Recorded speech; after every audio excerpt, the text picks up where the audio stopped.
21 stycznia to wyjątkowo data w historii Krościc. W tym dniu w 1945 roku Armia Czerwona wlazła na teren naszej wsi. Dzień ten zapoczątkował ucisk, kradzieże, gwałty i mordy na ludności cywilnej. Ale co wiemy eigentlich o tym dniu? Krościc albo Rzechowiec, Popilewa, to ci ludzie nie uciekli, bo to się nie dowiózł. Radio nic nie gadało, gdzie Rusi są. Nie? I to każdy siedział doma.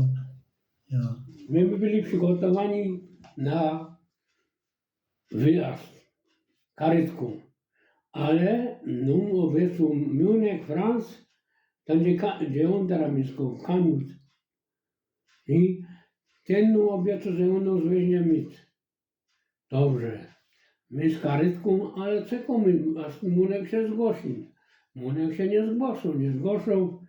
Mój opa i ja wyleźliśmy w nocy na dół.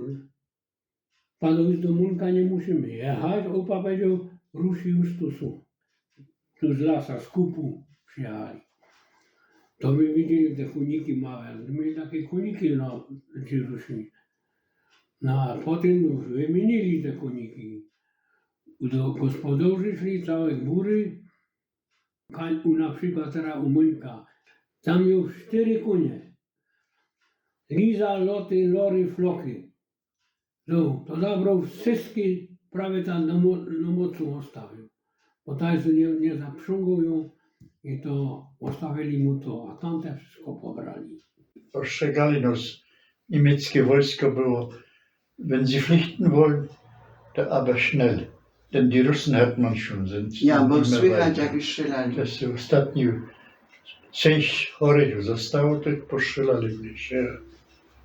Purom grobów, purom trupów niemieckich żołnierzy. Gdzie oni wleźli? Od Kuperstrasse? Od kupu, ja z lasa. Postawili zaraz funkery, Z lasa? 2, 3, 4, 5, mory. I jak ich teraz na Ja przykład się od zapomnijcie. kulki, toś miał tu droga i tu bez most, nicht? To tam ciągli i tu ciągli, ale jak, daskali jak mrowce. Ja. Pierwsze Rusa my widzieli, to ją też widziałam na Trudzeni przed domem. My wyleźli, nie? Ja, a tu Rus, są Rus, odważny był, nie mogli go zastrzelić, poleta, gdzie się tam schowali soldaty, nie?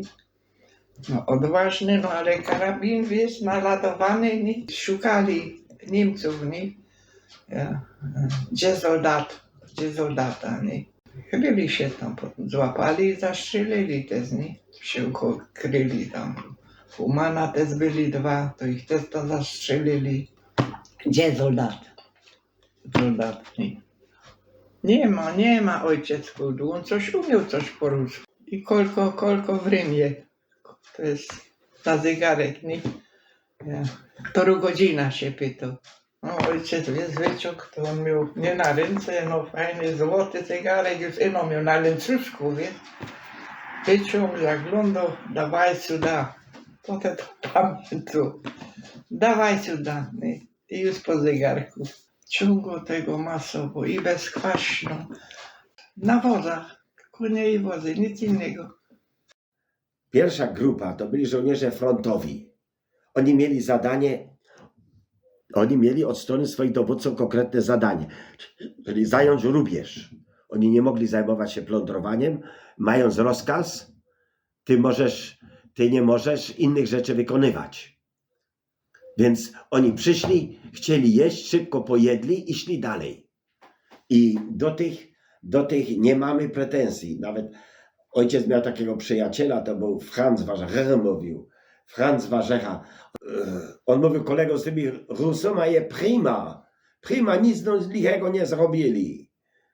Nie zrobili, ale to mówił tylko jeden dzień, a potem przyszła ta drugi rzut, czyli zawsze na jednego żołnierza z przodu odpowiada jeden żołnierz z tyłu. Zaopatrzenie, dowóz amunicji, sprzętu, żywności i tak dalej. Dalej warsztaty mechaniczne, kowale, konie, wszystko co wojsko potrzebuje. I ci mieli czas. Ci jak nie ma rozkazu, żeby przewozić akurat, przewozić z miejsca A na miejsce B, to mieli luz. I teraz to było, ci pokazali właśnie to oblicze zdegenerowanego już chyba nie człowieka, o coś takiego. Ci byli owymi najgorszymi. O tych najgorszych opowią nasi krościccy świadkowie historii w innych filmach.